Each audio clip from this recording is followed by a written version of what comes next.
लोकसभा चुनाव में कम वक्त बचा है। ऐसे में चुनावी समर में कूदने वाले नेता सियासी गोटियां बिछाकर टिकट पाने की जुगत में जुट गए हैं।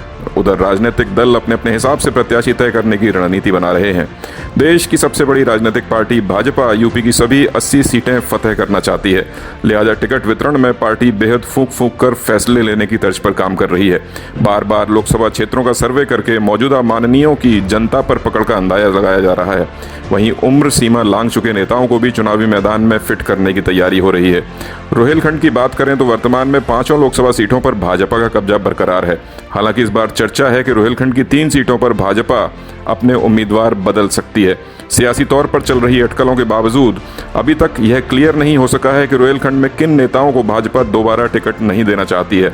फिर राजनीतिक चर्चाओं के बीच टिकट बदलने की हवा गर्म नजर आ रही है। पीलीभीत के भाजपा सांसद वरुण गांधी और बदायूं की सांसद संघमित्रा मौर्य के नाम पर भाजपाई खेमे में संशय बना हुआ है। दरअसल कभी भाजपा की आंखों का तारा बने फायर ब्रांड नेता वरुण गांधी सरकार में हाशिए पर होने की वजह से बार बार अपनी ही सरकार पर जुबानी तंज कस रहे हैं। शुरुआती दौर में तो पार्टी हाईकमान ने वरुण की तीखी बयानबाजी को गंभीरता से नहीं लिया, लेकिन चुनावी दौर में भी वरुण गांधी का रवैया सरकार के प्रति वैसा ही होने के चलते अटकलें हैं कि इस बार भाजपा गांधी परिवार के वारिस का टिकट बदलने की तैयारी कर रही है।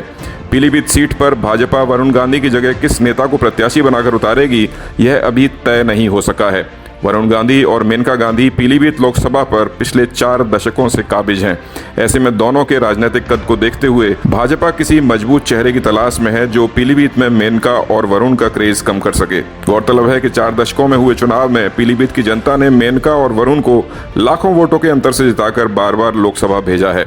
उधर बदायूं में समाजवादी पार्टी का किला ढहाकर 2019 में सांसद बनी संघमित्रा मौर्य की छवि पिता स्वामी प्रसाद के राजनीतिक किरदार की वजह से सुरक्षित नहीं बची है। भाजपा के टिकट पर चुनाव लड़ी संघमित्रा पिछले लोकसभा चुनाव में मुलायम का गढ़ रहे बदायूं सीट पर सैफई परिवार के सांसद धर्मेंद्र यादव को हराकर कब्जा जमाया था। कुछ समय बाद पिता स्वामी प्रसाद मौर्य के भाजपा छोड़कर सपा जाने के बाद सांसद संघमित्रा मौर्य भी भाजपा की आंख की किरकिरी बन गईं।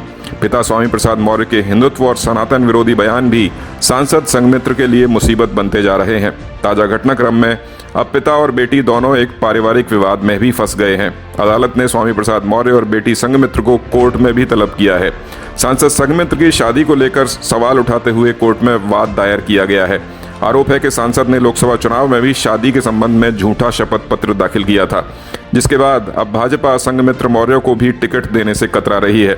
माना जा रहा है कि अदालती प्रकरण होने के कारण सांसद संघमित्र को सियासी दिक्कतों का भी सामना करना पड़ सकता है। शाहजहांपुर लोकसभा सीट से सांसद अरुण सागर को केंद्रीय मंत्री कृष्णा राज का टिकट काटकर भाजपा ने उम्मीदवार बनाया था। जातीय समीकरण साधने के लिए शाहजहांपुर सीट पर भाजपा ने रिस्क लेकर केंद्रीय मंत्री की जगह अरुण सागर को रिप्लेस किया था। हालांकि मोदी लहर में अरुण सागर चुनाव तो जीत गए, लेकिन सरकारें रहते हुए भी शाहजहांपुर की राजनीति में कुछ बड़ा और असरदार नहीं कर पाए। पिछले चुनाव में अरुण सागर ने वोट के मामले में मंडल के संतोष गंगवार और वरुण गांधी जैसे चेहरों को भी पीछे छोड़ दिया था। मंडल में सबसे ज्यादा वोटों से चुनाव जीते अरुण सागर तब भाजपा की आंखों का तारा बन गए थे, लेकिन अब पूरी चर्चा है कि अरुण सागर इस बार शाहजहांपुर सीट पर भाजपा उम्मीदवार नहीं होंगे। विधानसभा चुनाव में भाजपा के प्रदर्शन और वर्तमान सियासी हालात को देखते हुए चर्चा है कि पार्टी शाहजहांपुर सीट पर मौजूदा सांसद की बजाय किसी दूसरे चेहरे पर दाव लगाएगी। हालांकि अभी तक यह साफ नहीं हो सका है कि भाजपा मौजूदा सांसद को हटाकर किसे शाहजहांपुर नरेश बनाएगी। बहरहाल सियासी हालात चाहे जो भी हों, रोहिलखंड की 5 लोकसभा सीटों पर फिलहाल भगवा खेमा अभी भी सियासी तौर पर बेहद मजबूत आंका जा रहा है। लोकसभा चुनाव की रणभेरी बज चुकी है और सभी मौजूदा सांसद अपने अपने क्षेत्रों में जनता के बीच जाकर अपने कद का एहसास करा रहे हैं। बावजूद इसके पार्टी इन 5 लोकसभा सीटों पर किस तरह का बदलाव करने जा रही है, यह अभी भी भविष्य के गर्भ में छिपा है।